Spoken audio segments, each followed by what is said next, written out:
나는 서지 못하네. 귀한 찬양 감사드립니다. 우리 옆에 뒤에 계신 분 오늘 찬양 가사처럼 그렇게 축복했으면 좋겠습니다.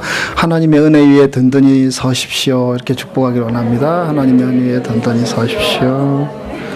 예.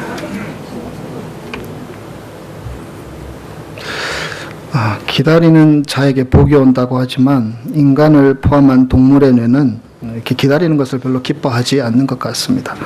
2008년, 10여 년 전이네요. 그 뉴런지 7월호에 실린 예일대학교 이디얼 박사의 논문에 의하면 어떤 의사결정을 한 후에 그것에 대한 보상이 지체되면 지체될수록 그 기쁨의 강도가 떨어진다. 그러니까 빨리 보상을 해야지 그 만족도가 높다라는 그런 어떤 연구 논문을 읽은 적이 있습니다. 이 보상이라는 것이 참 좋지요. 보상이 있으면 우리가 어떤 일들을 열심히 할 수 있지 않습니까? 특별히 어린아이들과 같은 경우에 어떤 노력의 결과에 대해서 보상을 해주는 것으로 그 아이가 건강하게 자라는 데 도움을 줄 수 있지 않습니까? 어린아이들에게 무슨 대의명분이 있고 또 삶의 의미와 목적 이런 것을 다 이해시킬 수 없죠. 하지만 이 보상을 통해서 배우는 것입니다. 집중력도 배우고 노력하는 것도 배우고 또 인내하는 법도 배우고 그런 어떤 보상, 특별히 즉각적인 보상은 아이들이 이렇게 균형 잡히게 자라는 데 있어서 도움이 될 수 있겠지요. 그 한국 국가대표 운동선수들이 특별히 좋은 결과를 내는 대회가 있습니다. 그것은 올림픽과 아시안게임이라고 합니다. 평소에는 세계적인 수준 그것에 조금 미치지 못하는데 이 올림픽이 되면 초인적인 힘을 발휘해가지고요 더 많은 메달을 따고 그래서 국민들을 열광의 도가니에 이렇게 이끄는 것을 보게 되지요. 예전에 한 외신 언론이 그 한국인들이 특별히 올림픽이나 아시안 게임에서 좋은 성적을 얻는 것에 대해서 기사화한 것을 본 적이 있습니다. 그 기사의 시각은 그런 좋은 성적을 거둔 한국 선수들, 특별히 남자 선수들에게 있어서 이 군대가 면제된다. 이 올림픽에서 메달을 따면 군대가 면제되거든요. 이 보상이 있으니까 특별히 더 사력을 다해서 그래서 좋은 결과를 얻는 것이다. 물론 이 기사는 한국이 좋은 성적을 얻는 것에 대해서 시샘하는 일본 기자의 기사이기는 했습니다. 물론 좋은 성적을 거둠에 있어서 어떤 보상, 특별한 보상이 중요한 역할을 전적인 역할을 차지한다라고 하기에는 어려움이 있겠지만 어느 정도 영향력이 있음을 부인할 수는 없습니다. 여러분은 어떤 그런 경험들이 있으십니까? 내가 어떤 것에 대해서 열심히 노력을 했는데 그것에 대한 보상이 딱 주어졌을 때 그 기뻐함, 만족함, 감사하는 것 그런 경험들이 있으십니까? 그런 경험들이 우리로 더 잘할 수 있는 기회를 제공하기도 하지요. 그러나 여러분 모든 수고와 노력을 이 보상이라는 잣대로만 보고 생각하게 되면 참 인간의 삶이 서글퍼지지 않습니까? 순수한 마음으로 마음이 감동이 되어서 어떤 행한 착한 행동들, 그냥 사랑하고 돕고 싶어서 행한 일들, 또 그 일을 하면서 다가오는 보람과 기쁨, 감사 등은 이 보상이라는 말로 설명할 수 없는 인간 사회의 또 다른 모습을 우리에게 보여주지요. 보상과는 상관없이 우리 자신의 어떤 가진 잠재력을 발휘하고 또 더 이끌어내는 그러한 의도로 또 열심히 운동을 하거나 무엇을 성취하는 경우들도 있지 않습니까? 보상을 바라고 행한 일들을 무조건 폄하할 수는 없을 것입니다. 하지만 많은 경우에 이 보상이라는 것이 결국에는 자기 만족을 위한 것이 될 수 있다는 사실. 그래서 특별히 우리가 어떤 선한 일들을 행하고요, 또 우리가 신앙적인 행위를 하게 될 때에 이 보상이라는 문제가 걸리게 되면 참 우리에게 미묘한 마음들을 가지게 하지 않습니까? 결과적으로는 우리가 보상을 바라고 했던, 보상을 바라지 않고 했던 어떤 일을 하게 되었을 때에 선한 일을 하였을 때 그 결과들이 나타나기도 하고요. 어떤 일을 위해서 열심히 노력했을 때 그 결과가 나타나기도 하죠. 그러나 그가 처음 의도했던 그 마음이 이 보상을 바라고 한 것이랑 보상을 바라지 않고 한 것은 분명히 차이가 난다라는 것입니다. 건강한 부모가 어떤 보상을 바라고 자녀들을 양육하는 것이 아니지 않습니까?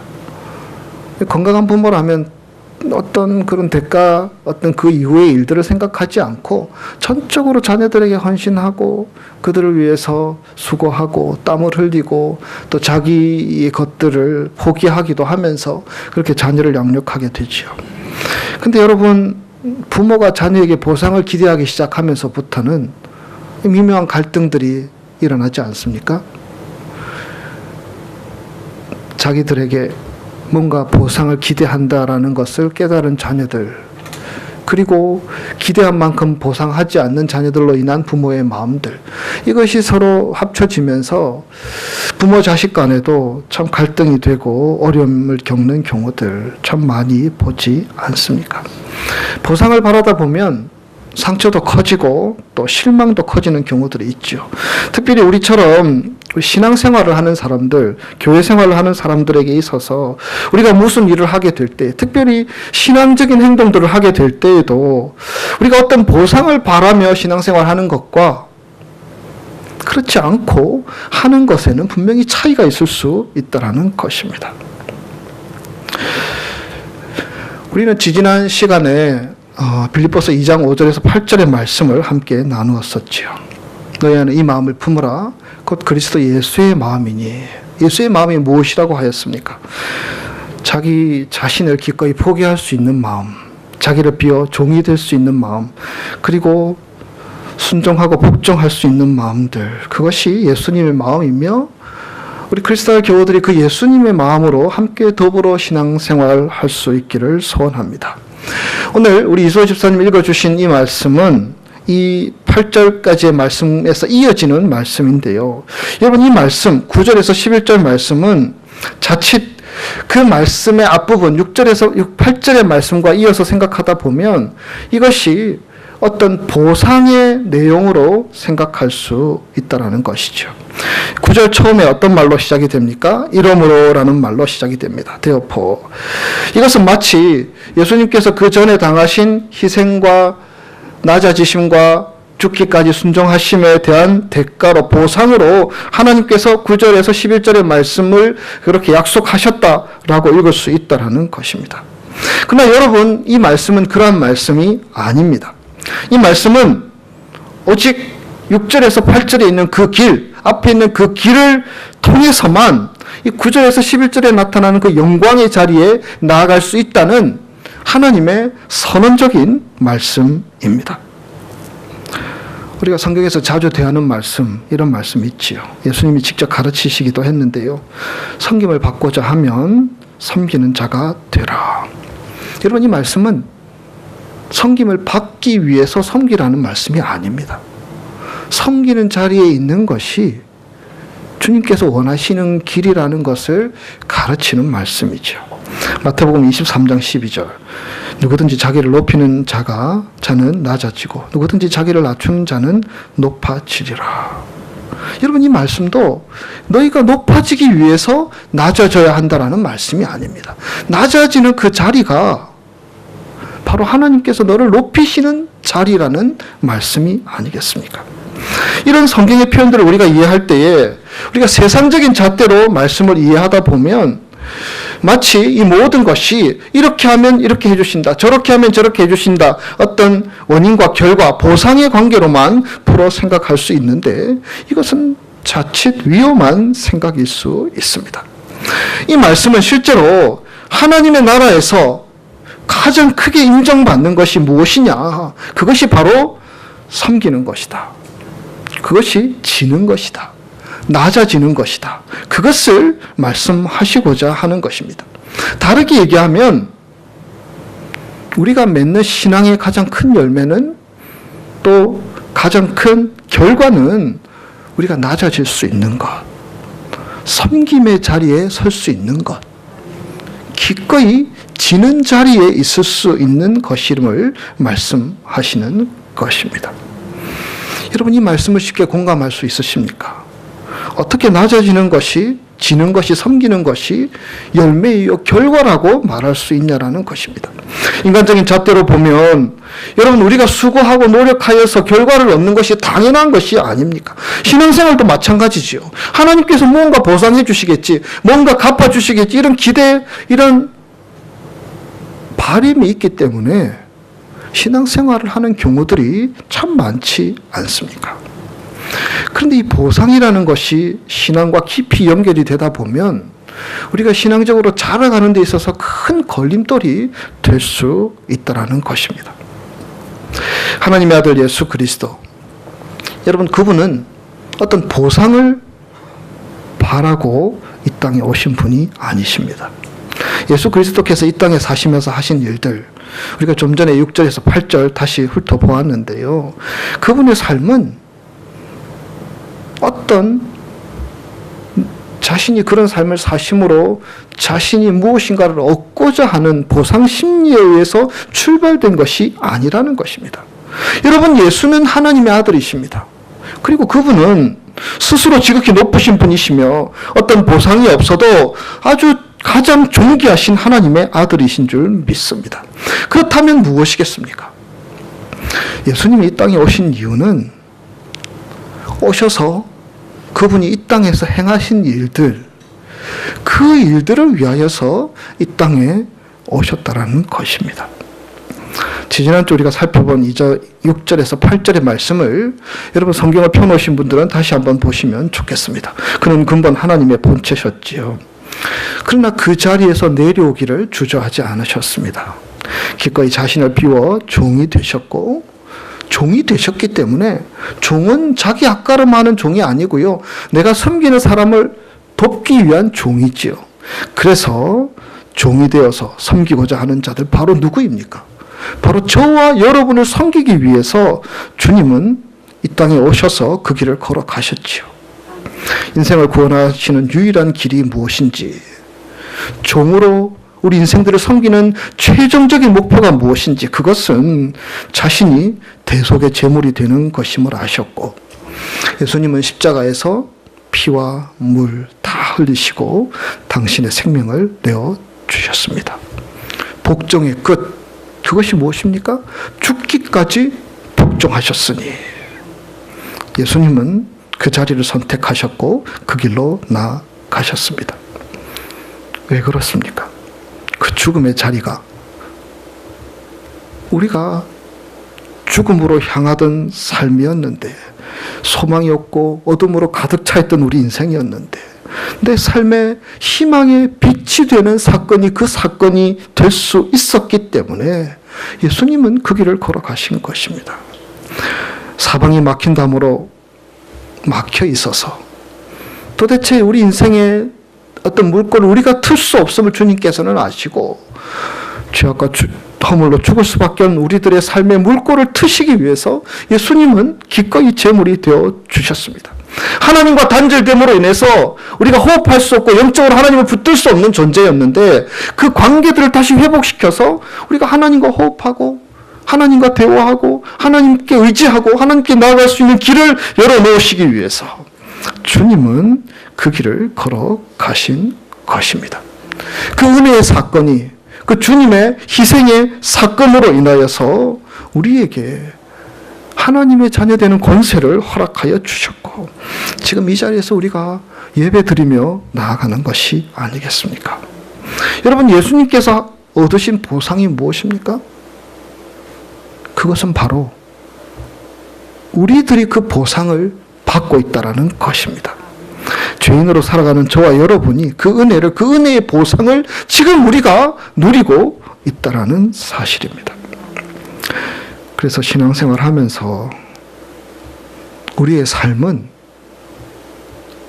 하나님의 뜻, 하나님이 기뻐하시는 것, 특별히 우리가 2장 5절부터 함께 살펴본 그 예수님의 마음, 그 마음이 우리의 소원과 우리의 가치가 되어야 하는 것입니다.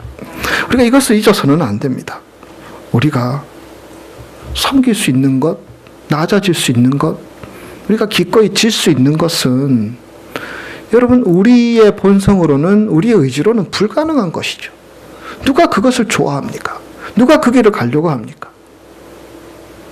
그러나 예수님께서 우리에게 행하신 그 일들을 경험한 사람들은, 우리를 섬기기 위해서 지극히 낮은 그 자리까지 내려가신 예수님의 사랑을 경험한 사람들은 이제 내가 낮아지는 그 자리가 어떤 자리인지를 깨닫게 되는 것입니다.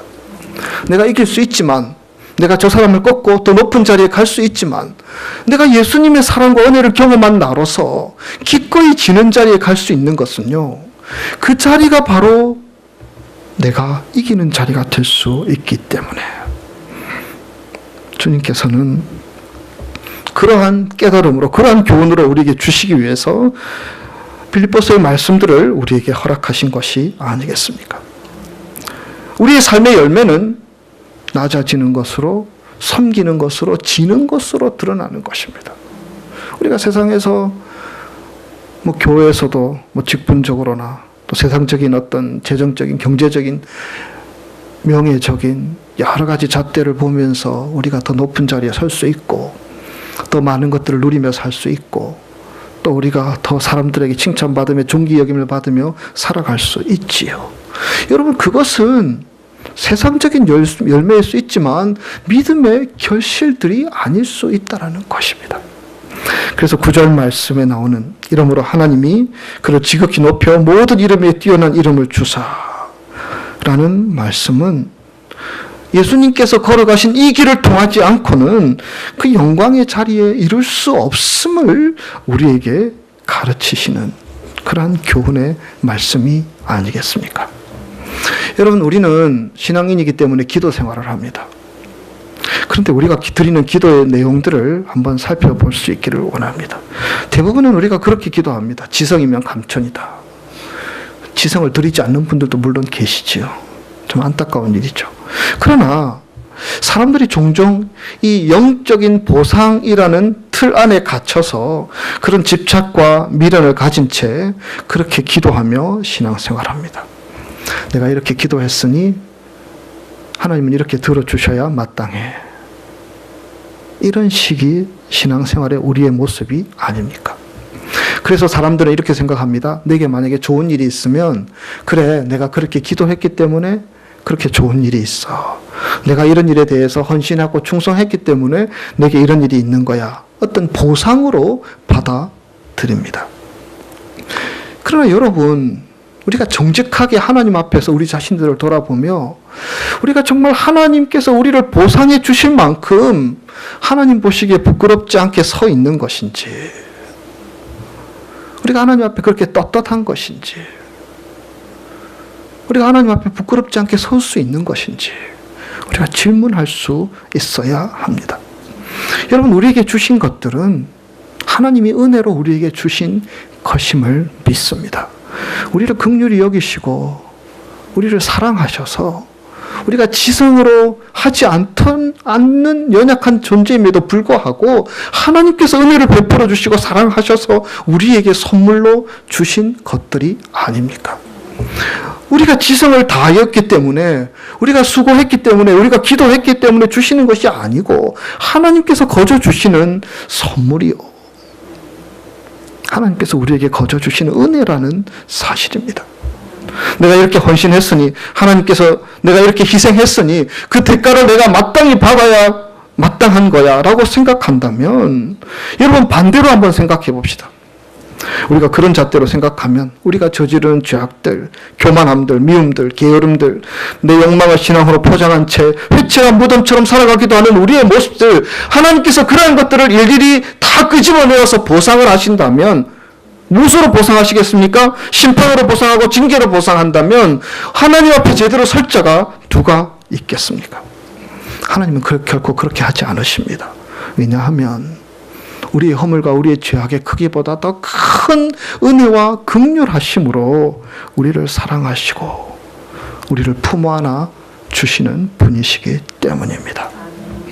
우리에게 좋은 일이 있는 것도 하나님께서 우리에게 베풀어 주신 은혜이며, 우리가 힘든 인생의 여정을 걸어가는 것도 그러한 것들을 통하여서 베풀어 주실 은혜가 예비되어 있음을 기대하며 나아갈 때에 그러한 삶의 자세가 믿음의 건강한 모습이 아니겠습니까? 여러분, 빌립보서 2장 6절에서 8절 말씀을 여러분 잘 보시면 그 주체가 예수 그리스도로 되어 있습니다. 예수님께서 어떻게 하셨다고요? 낮아지셨고 인간의 몸을 입고 오셨고 죽기까지 복종하셨다. 근데 9절에서 11절의 말씀을 보시면 주체가 바뀌고 있습니다. 누가 주체입니까? 하나님이 주체이십니다. 예수님께서 그 길을 걸어가셨더니 하나님께서 높이시고 그분 앞에 무릎 꿇게 하시고 존귀케 하시고 영광을 받으시게 하셨다라고 기록되어 있지요.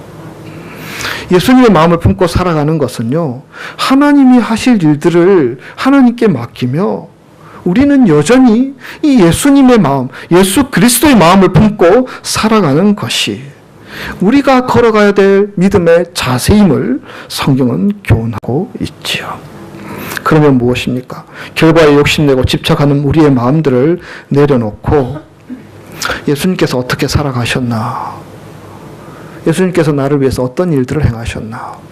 예수님께서 어떤 교훈을 통하여서 내가 걸어가야 될 길들을 보여주셨나?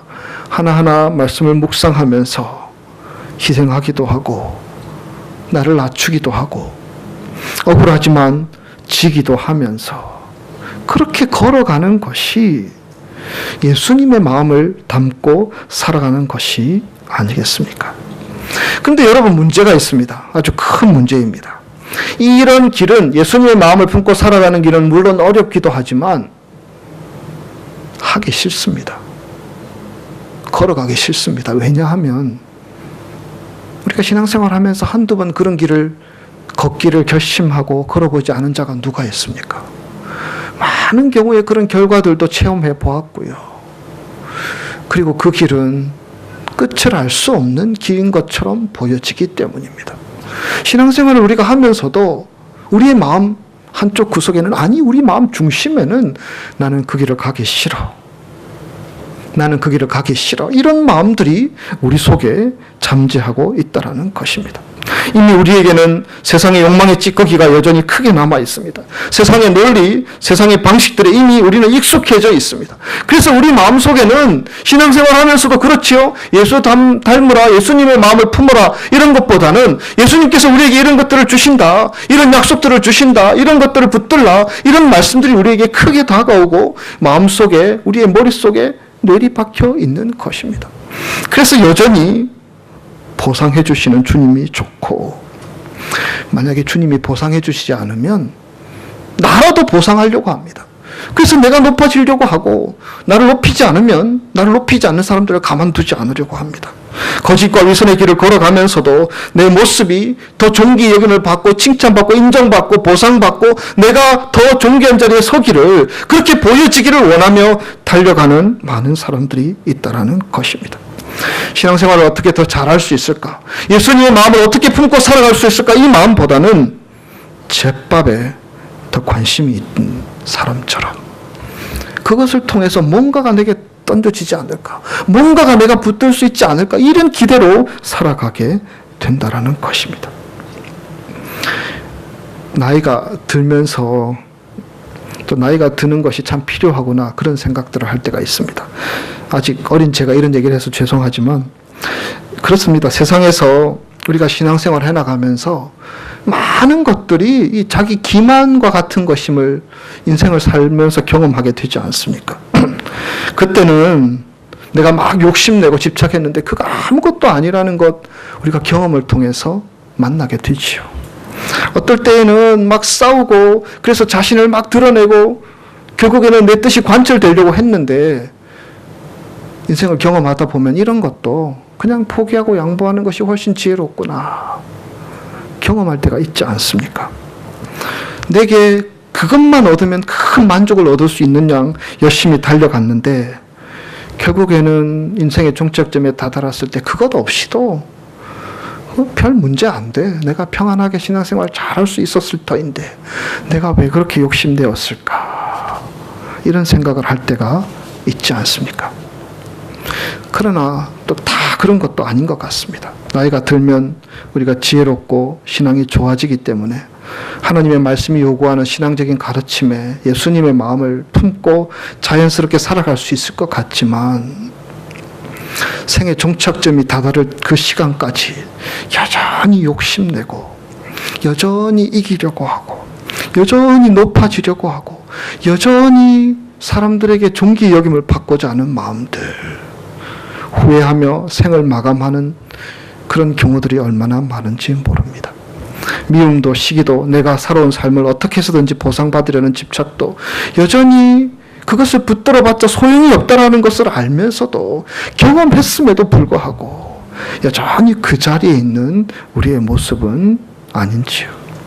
여러분 10절 말씀에서 성경은 이렇게 우리에게 말씀하십니다. 하늘에 있는 자들과 땅에 있는 자들과 땅 아래에 있는 자들로 모든 무릎을 예수의 이름에 꿇게 하시고, 예수님이 가신 길이 옳다라는 것입니다. 예수님께서 걸어가신 길이 맞다라는 것입니다. 그래서 결국에는 그 길을 따르는 자들만이 주님께서 가신 길이 옳은 길입니다. 맞는 길입니다. 고백하고 받아들이고 그 앞에 무릎을 꿇게 된다라는 것이 아니겠습니까?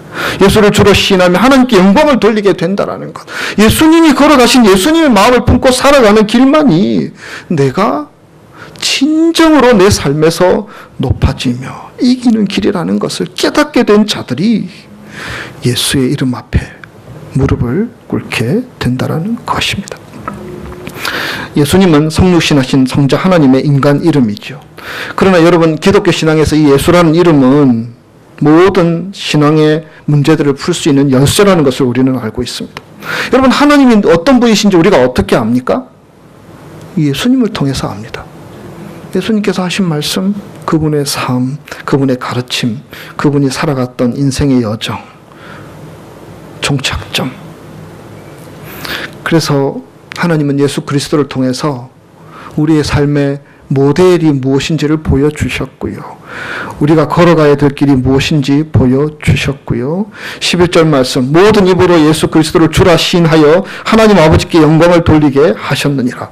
예수를, 그렇게 2000년 전에 살아가신 예수를 주로 시인하며 하나님께 영광을 돌리게 하셨다고 성경은 말씀합니다. 무엇으로? 예수를 따름으로 예수님의 마음을 품고 살아가는 자들이 예수가 걸어가신 길이 생명의 길임을 깨닫게 되므로 고백하며 영광을 돌리게 되었다라는 말씀이지요.